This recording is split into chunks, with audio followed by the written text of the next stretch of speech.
अस कृपान खंडो खड़ग तुपक तबर अर तीर सैफ सुरोही सहथी यह हमारे पीर। दसम पातशाह साहिब श्री गुरु गोबिंद सिंह महाराज जी का शस्त्रां दे नाल बहुत ज़्यादा प्रेम सी। इत्थों तक उन्होंने शस्त्रां नूं पीर की उपाधि पीर का खिताब दे के नवाजिया। तख्त श्री हरमंदिर जी पटना साहब विखे भी गुरु साहब जी के अनेक ही शस्त्र मौजूद ने जिन्हां नाल उन्होंने कई कौतक वरताए। आओ आपां भी दर्शन दीदारे करते हैं।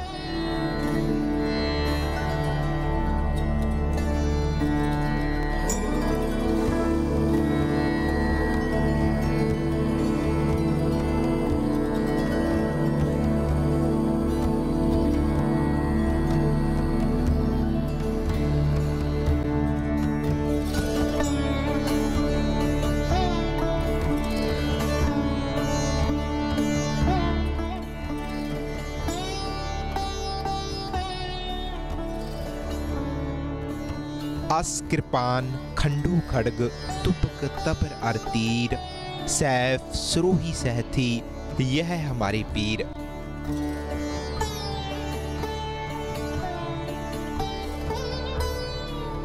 सिख धर्म विच एक खासियत है कि दसम पातशाह ने शस्त्रां नूं पीर की उपाधि पीर का खिताब दे के नवाजिया।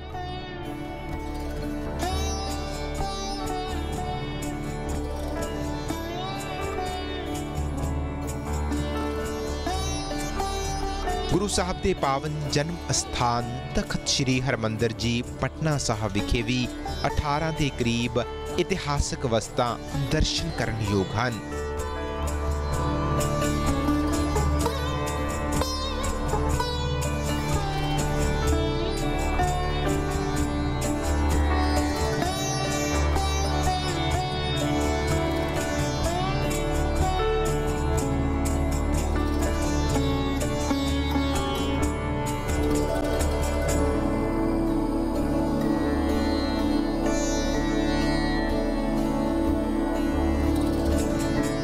गुरु साहब जी के सिर 13 शस्त्र ने। एक सैफ है जो सतगुरु महाराज जी गात्रे भी धारण करते सन। 2 चक्कर हैं दस्तार उपर सजाया करते सन। एक छोटी जी चक्री जो दस्तार के हेठां केसां के जूड़े भी सजाया करते सन। एक खंडा जो दस्तार के सामने सजाते सन। एक चंदन का कंघा है तो एक मिट्टी का गुलेला तो 4 तीन जो सतगुरु जी ने अपने हथी बनाए सन। इस तो अलावा गुरु तेग बहादुर साहब जी महाराज के चरण पादुका खड़ाव जो चंदन के लकड़ के बने हैं तो दसमेश पिता जी के खड़ाव जो हाथी दंद दियाँ बनिया हुई हैं तो भगत कबीर दास जी की खड्डी जिन्हों ताना पेटा भी कहते हैं। भगत कबीर जी जुलाहा सन वो कपड़ा बुनिया करते सन। उन्हों की जो खड्डी है वह भी तखत साहिब विखे है। फिर दसमेश पिता जी का चोला जो 15 साल की अवस्था में धारण करते सन वो भी आप जी तखत साहिब विखे दर्शन कर सकते हो जी।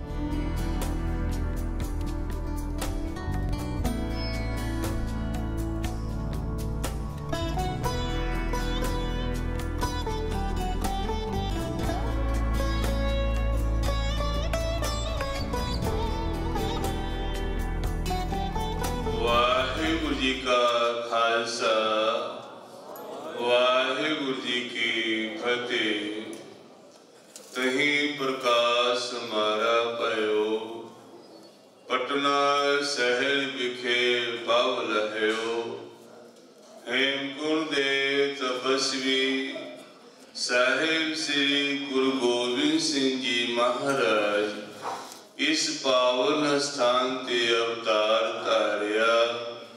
अवतार धारण तो बाद सतगुरु जी महाराज जी जदों पंजाब नूं जान लगे नगर निवासी संगतां नूं पता लगिया। बेनती कीती सतगुरु जी महाराज जी आप जी पंजाब नूं जा रहे हो साडा नियम बन चुकिया है। आप जी दा दर्शन करके ही असी आन जल सकते हाँ। कृपा करो सानू इत्थे ही सदा लई दर्शन दीदार बख्शो। सतगुरु जी महाराज जी संगतां नूं तीरथ दिंदियां होया फरमाया कि असी बाल अवस्था दे पंगूरा साहिब ते विराजमान हो रहा अते अपने शस्त्र छड़ के जा रहा जो सरदा भावना दे नाल साडे शस्त्रां दे दर्शन करेगा उन्हां नूं साडे दर्शनां दे प्रतक फल प्राप्त होवेगा। आखो धन श्री गुरु गोबिंद सिंह जी महाराज। फिर आखो धन श्री गुरु गोबिंद सिंह जी महाराज।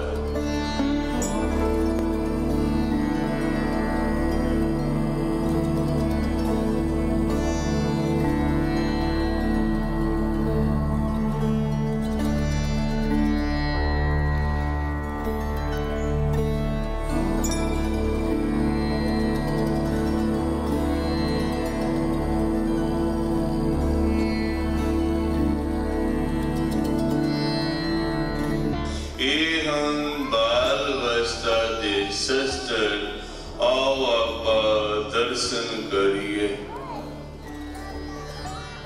बोले सो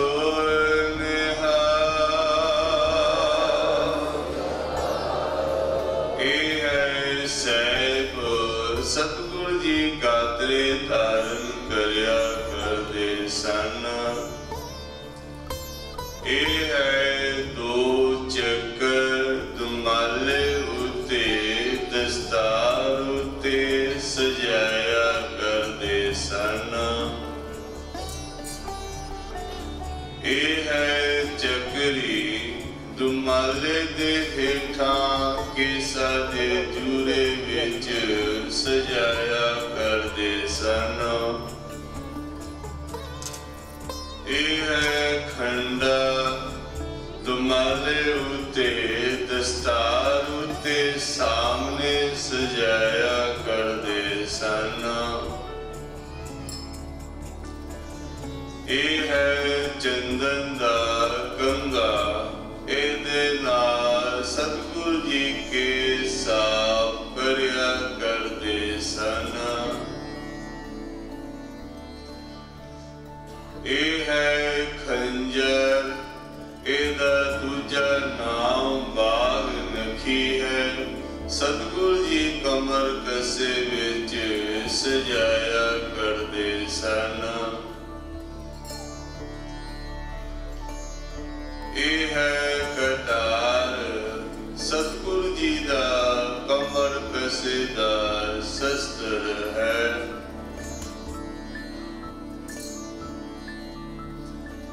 ए है मिट्टी दा गुलेला एदे नाल सतगुरु जी बाल अवस्था विच जोज करया करदे सन।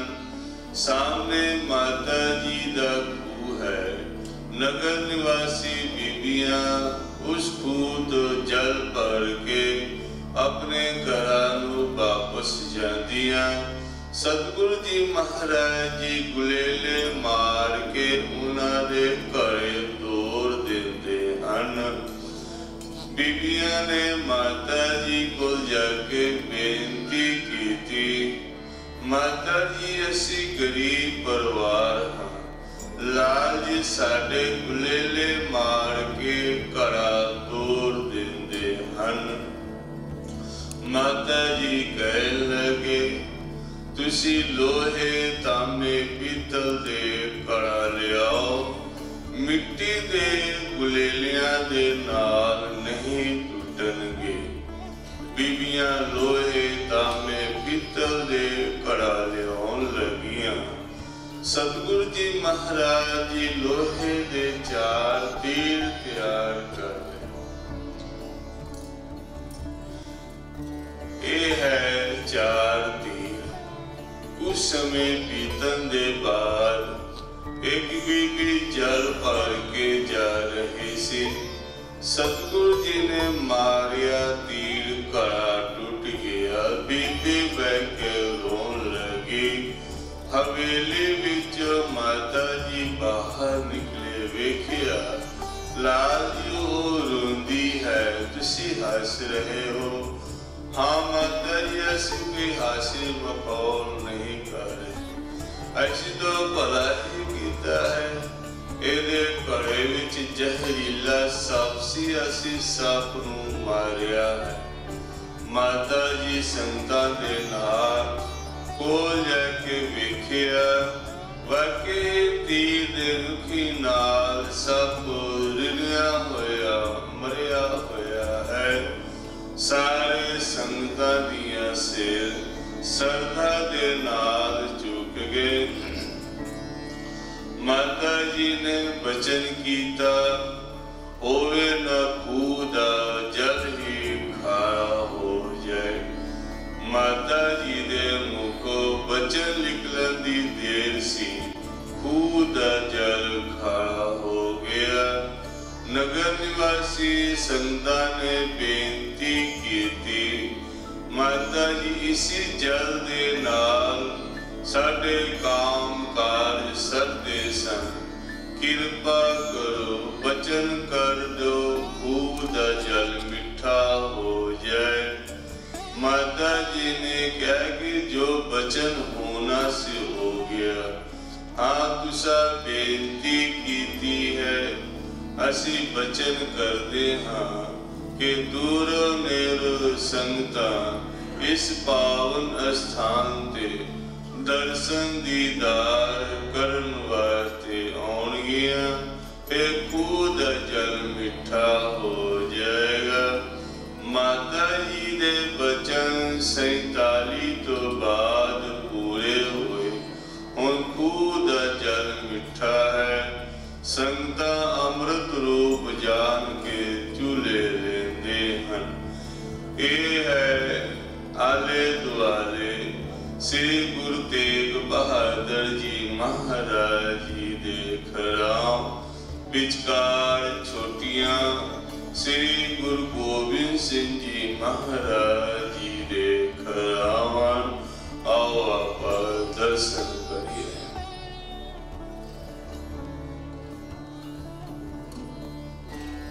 बोले सो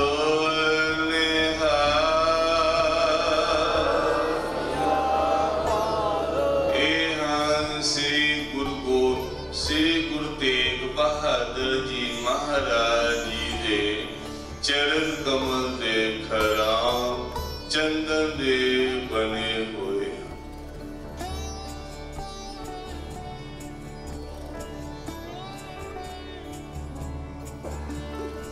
बोले सो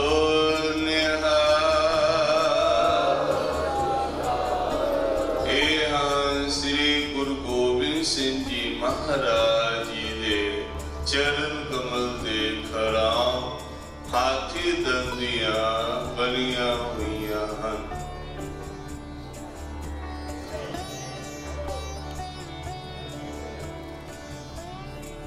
ਇਹ ਹਨ ਭਗਤ ਕਬੀਰ ਜੀ ਦੀ ਖੱਟੀ। ਇਹਦੇ ਨਾਲ ਭਗਤ ਕਬੀਰ ਜੀ ਕਬਰਾਂ ਬੁਨਿਆ ਕਰਦੇ ਸਨ। ਕਾਸ਼ੀ ਵਿੱਚ ਇੱਕ ਮਾਤਾ ਜੀ ਕੋਲ ਸੀ, ਉਹਨਾਂ ਨੇ ਤਖਤ ਸਾਹਿਬ ਤੇ ਭੇਟ ਕਰ ਦਿੱਤੀ। ਕਬੀਰ ਜੀ ਦੇ ਯਾਦਗਾਰ ਬਣੀ ਰਹੇ। ਅੰਦਰੀ ਪਰਿਕਰਮਾ ਕਰੋਗੇ। श्री गुरु गोबिंद सिंह जी महाराज जी दा 15 साल अवस्था चोला साहिब है, शीशे विच जड़िया होया है। तखत श्री हरमंदर जी पटना साहिब तो अलावा 5 गुरुद्वारे होर हन। पहला गुरुद्वारा है गौ घाट, दूजा गुरुद्वारा है कंगन घाट, तीजा गुरुद्वारा है बाल लीला, चौथा गुरुद्वारा है गुरु का बाग, पंजवा गुरुद्वारा है हांडी साहिब दानापुर। ये हन श्री गुरु तेग बहादुर जी महाराज जी दे हुक्मनामे अते गुरु गोबिंद सिंह जी महाराज जी दे हुक्मनामे हैं।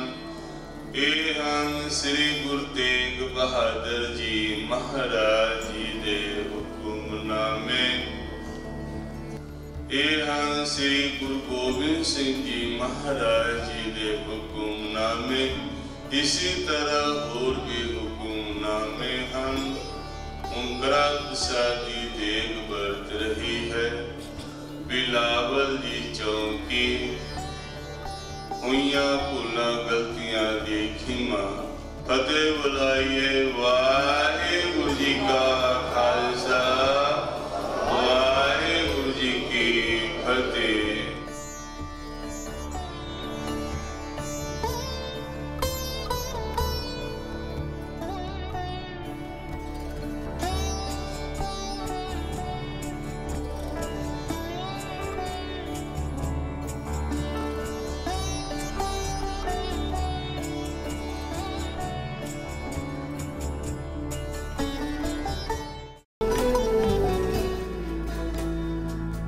जिथे इस पावन अस्थान ते गुरु साहब दियां इतिहासक अवस्था मौजूद हैं, उत्थे इस पावन अस्थान ते गुरु साहब दे समय दा पुरातन खूह भी मौजूद है, जिस दे अज भी संगतां दर्शन दीदारे करदियां हन।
इसे स्थान ते ही दसम पातशाह साहिब श्री गुरु गोबिंद सिंह जी का 300 साल पुराना चोला भी मौजूद है।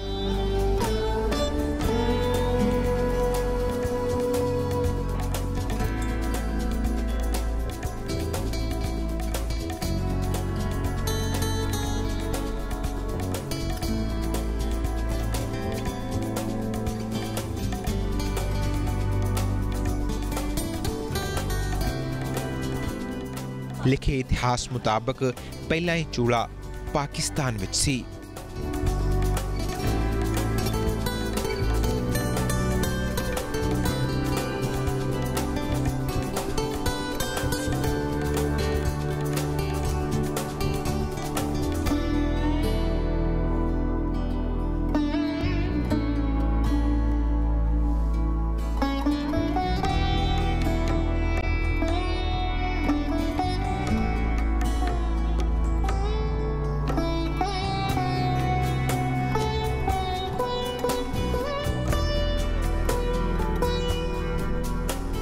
दर्शन प्यासी दिन सरात चितवो अन दिन नीत खोल कपट गुरमेलिया नानक हर संग मीत।